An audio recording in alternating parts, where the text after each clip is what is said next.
This is Autoline Daily, the show dedicated to enthusiasts of the global automotive industry. The coronavirus is really starting to have an impact on the automotive industry. Wards reports that global sales fell 10% in January, or by more than 800,000 vehicles. Most of that came from a big drop in Asia. Early reports say car sales in China fell nearly 90% in February. Reuters reports that a couple of cities in China started offering sales incentives on cars to try and get customers buying again, but the incentives are only for cars made in those cities. Meanwhile, in the U.S., any slowdown in production could be felt almost immediately. Over the last year, automakers worked to cut their inventories of vehicles to reduce the need for sales incentives. They did such a good job that inventory levels are the lowest they've been in 7 years. Normally, that would be a good thing, but these are not normal times. CNBC reports that automakers and suppliers have set up war rooms and task forces to identify part shortages and figure out ways to plug the gap. General Motors airlifted critical parts to its plants in the United States to keep its truck lines running.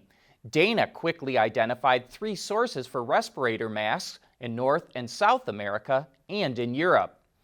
And as we reported last week, the Geneva Auto Show was canceled, so automakers are going to unveil their latest models online, including Mercedes, Porsche, BMW, Audi, and Volkswagen. That includes the new E-Class, the top-of-the-line 911, as well as the Touareg R and Golf GTI.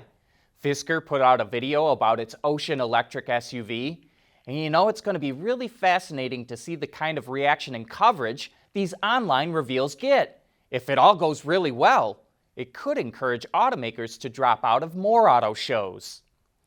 Automakers have seen their stock prices take a pummeling, with share prices down nearly 10%. But Tesla really got hammered. Its stock price plummeted 25% in just the last week. Even so, Morgan Stanley analyst Adam Jonas says don't buy on the dip, at least not yet. He says Tesla stock is going to drop a lot more. It closed last week at $688 a share, but Adam Jonas believes it will drop to $500. And it's not all the coronavirus. Early reports out of Europe show exceptionally weak sales for Tesla. So here's our Autoline insight in all this.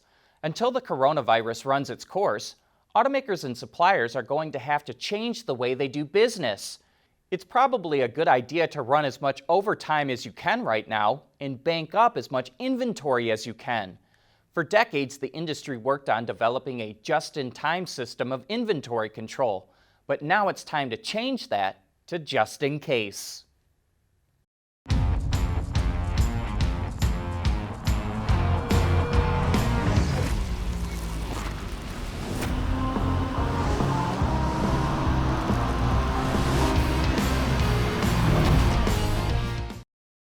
Dodge's run of minivan production is coming to an end.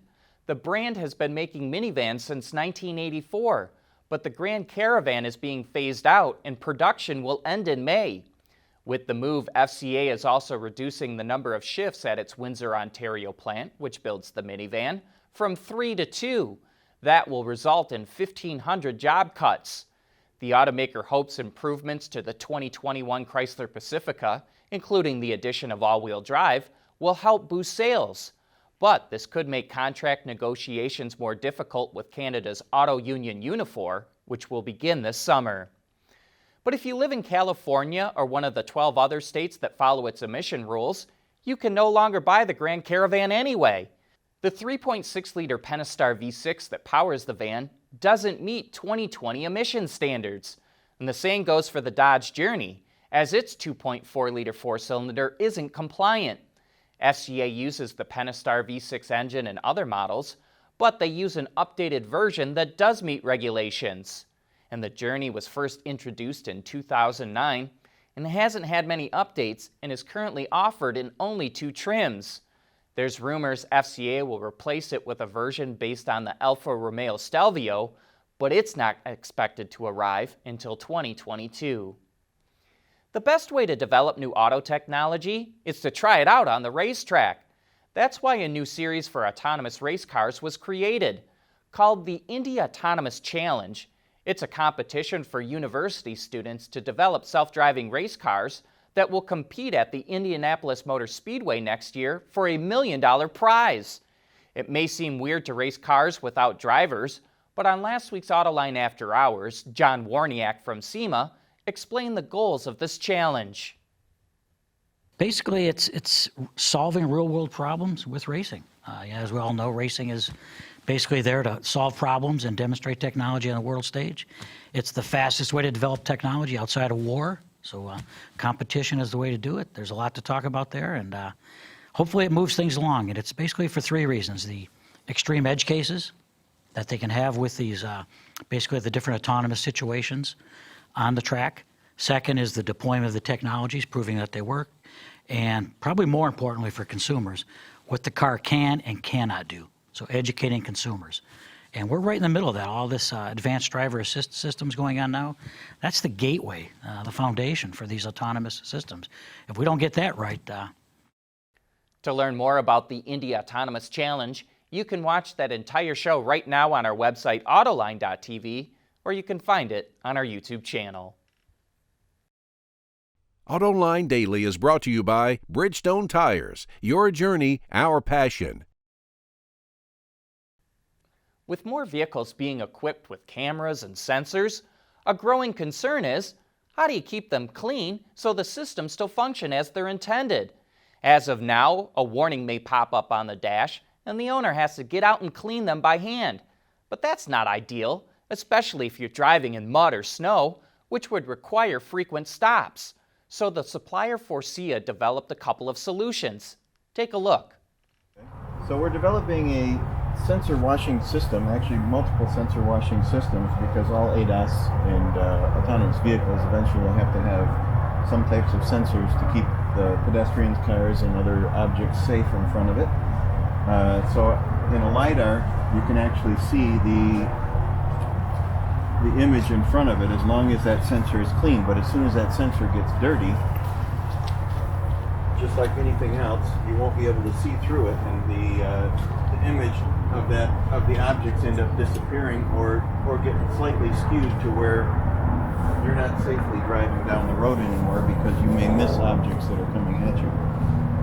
So we're developing the LiDAR washing system, which is a nozzle that's facing backwards, and we actually move the nozzle in and out so that it will cover the entire surface of the LiDAR, and it also sweeps the dirt away from the LiDAR surface as it's washing.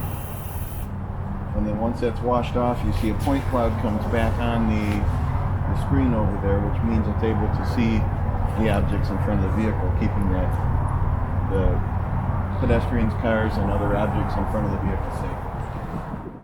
And the spray would come from the windshield washer system.